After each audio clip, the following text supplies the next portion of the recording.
What's going on, guys? Welcome back to the channel. Today I'm going to be talking about the money ladder.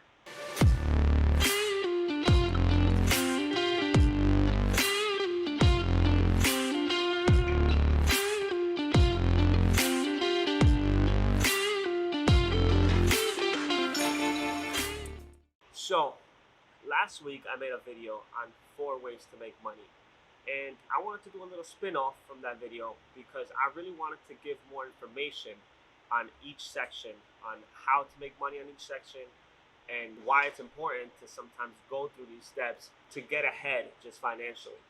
And I'll give some examples of what has worked for me, but what has worked for me may not work for you. Also, what has worked for me, there's things that I've done, years ago that probably wouldn't work the same now. But I just wanted to talk about how you can climb up the money ladder. Number one, what I had last time was work, job. No matter where you're starting, when I first started, I started with a job at Wendy's. I was getting paid $7.15 an hour. But no matter what I was getting paid, my goal was to save up some money to invest. I already knew that I wanted to invest.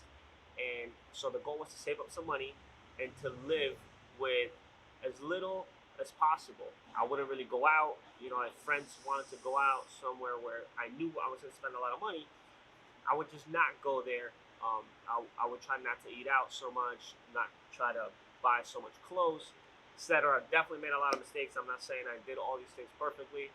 I was in high school working at Wendy's. There's a lot of things that I did, but I was essentially saving up. My goal was to save up first $1,000, and I had this as a goal when I was younger. And back then, I didn't really know anything of how this worked, but it was just kind of in me to progress. And my progression was, I'm gonna go from work to sales. So what I wanted to do is, just in this case, I didn't see it as investing. So what I did back then, sales, when you think of sales, most people think about, selling cars, selling houses, selling something for a commission. Just so you guys know, when I say sales, I mean anything that you're buying, you're not doing anything extra to it, and then you're just selling for a profit or flipping.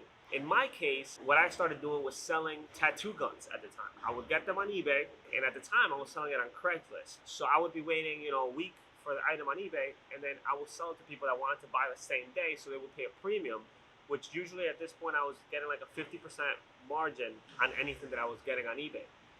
This was a side hustle I had back then, so it was work, save up some money, then go into selling something. Just use my money to get something and flip it. I'm not really getting paid for my time, but I'm getting paid for posting some stuff, and then I will make $50 on a transaction that would take me 2 minutes sometimes.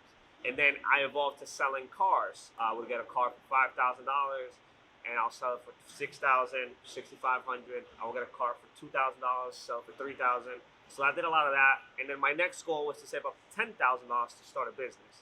And once I did, that's when I started my shop. So now I moved from work to sales to investing or owning, which in my case, I invested in my own business. But the problem with this business for me is that this same investment that I made, I was so young, I didn't really know how to run a business. I mean, I was 19 when I started this.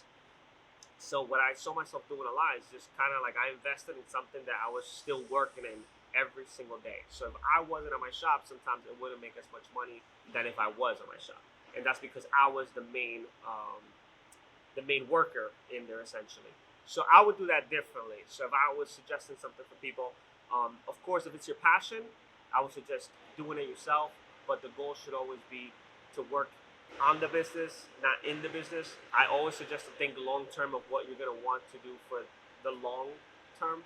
So if you don't want to work, when you're 50 years old in that specific business, you should kind of structure it from the beginning so you are running operations instead of doing manual labor, depending on what the business is, of course. It could have looked different, like for example, if I would have saved $10,000, maybe I could have bought a house and rented it out and gave me income.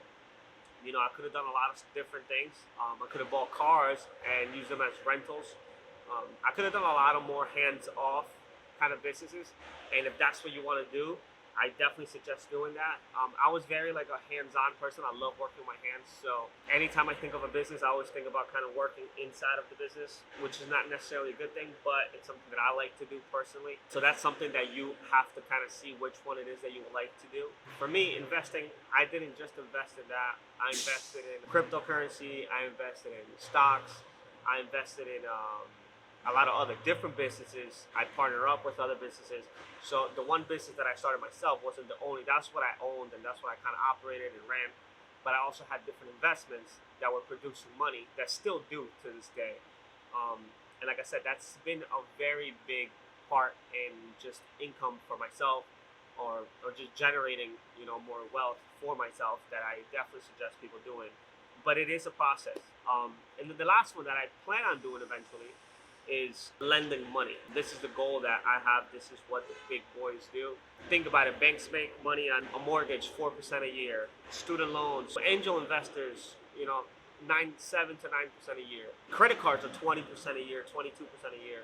Merchant loans, 20, 30, 40. You see up to 60% APR on some of these merchant loans. And all this is big companies using a pool of money to let businesses or just people borrow money for something else. So it's just the money making the money. And like I talked about in the last video, this can take a lot of money. You can't just do this sometimes with $5,000 in like a legal way. But or you can, but the return, you're not going to be able to live on that investment. When you have $10 million and you start a merchant loan company, so let's say you get an average on a merchant loan, probably 25% that I've seen. So you're making $2.5 million a year off of your $10 million. And even if you have $1 million, you're making $250,000 just off of your money. That's probably the best returns you're gonna get on anything. Obviously, it gets a lot deeper than that when you're letting people borrow money, when you're lending money. That's where the big boys do it, the banks and all these big companies do it. But that is the goal. And again, what I wanted to talk about today is just that ladder and how like I've pretty much give an example of how I've been able to move up that money ladder per se, and how I still plan on doing it. I have a long way to go, but with all this, I mean, I like to enjoy the journey, because at the end of the day, the best thing is to enjoy the process. So that's pretty much it, guys. If you like this video, you got some value out of it, please let me know. Like the video, comment, and you already know, if you're watching this and you're not subscribed, I'm always judging you. Just subscribe. It's free, and it'll support my channel. So thank you guys for watching, and I'll see you guys on the next one.